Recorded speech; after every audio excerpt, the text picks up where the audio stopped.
Hello बच्चों बच्चों class 12th half yearly exam 2024-25 chemistry का पेपर हम सॉल्व करने वाले हैं और बात करते हैं पहले क्वेश्चन की कि सेल स्थिरांक का मात्रक क्या है। सेल स्थिरांक क्या होता है? L/A। तो इसका मात्रक क्या बन गया? Metre inverse. फिर बात करते हैं Cu+2 का चुंबकीय आघूर्ण कितना है। Cu+2 में अयुग्मित इलेक्ट्रॉन होता है 1, जिसमें अयुग्मित एक इलेक्ट्रॉन 1 हो उसका चुंबकीय आघूर्ण होता है 1.73 बोर मैग्नेट्रॉन। तो इसका आंसर होगा ए। फिर बात करते हैं वॉन आर्केल विधि से किस धातु का शुद्धिकरण होता है। तो वॉन आर्केल विधि से शुद्धिकरण होता है बच्चों जर्कोनियम का।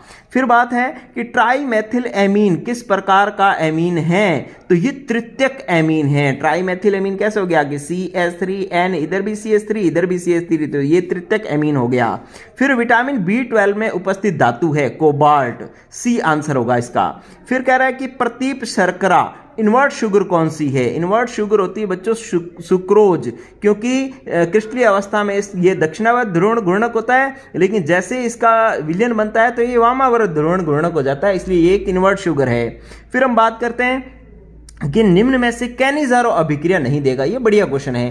कैनिजारो अभिक्रिया कौन से देते हैं बच्चों? जिनके पास अल्फा हाइड्रोजन नहीं होता। इसका मतलब है कैनिजारो अभिक्रिया कौन नहीं देगा? जिसके पास अल्फा हाइड्रोजन है। तो आप देखो CHO, इसके साथ जुड़ा हुआ ये वाला कार्बन अल्फा कार्बन के साथ हाइड्रोजन है, मतलब इसके पास अल्फा हाइड्रोजन है। और अगर अल्फा हाइड्रोजन है तो ये कैनिजारो अभिक्रिया नहीं देगा। बाकी तीनों ऑप्शन में अल्फा हाइड्रोजन नहीं है।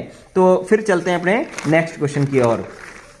फिर बच्चों बात आ रही है कि भाई एक हमारे पास क्वेश्चन है कि वह अभिकर्मक जो एल्डिहाइड और कीटोन दोनों से आसानी से अभिक्रिया कर लेता है। एल्डिहाइड और कीटोन दोनों से आसानी से अभिक्रिया बच्चों करता है ग्रिग्नार्ड अभिकर्मक, क्योंकि फैलिंग विलेन, सिर्फ अभिकर्मक और टोलेन अभिकर्मक तीनों ही जो है वो दुर्बल ऑक्सीकारक हैं। ये सिर्फ एल्डिहाइड से अभिक्रिया करते हैं, कीटोन से नहीं करते। ठीक है, तो इसके बाद हम बात करते हैं नेक्स्ट जो है वो है कि डीएनए में कौन सा अम्ल पाया जाता है। तो डीएनए में अम्ल पाया जाता है बच्चों फास्फोरिक अम्ल H3PO4 पाया जाता है। फिर बात आई कि कौन से अमीनो अम्ल में असममित कार्बन परमाणु नहीं होता।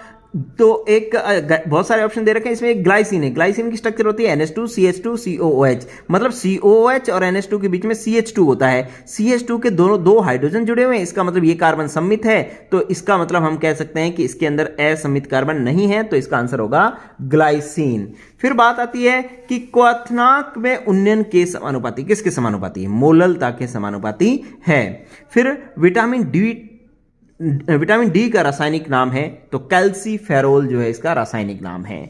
फिर है प्रोटीन में उपस्थित बंध पाए जाते हैं, उसका नाम क्या है? पेप्टाइड बंध पाए जाते हैं। पॉलीपेप्टाइड ही प्रोटीन होता है।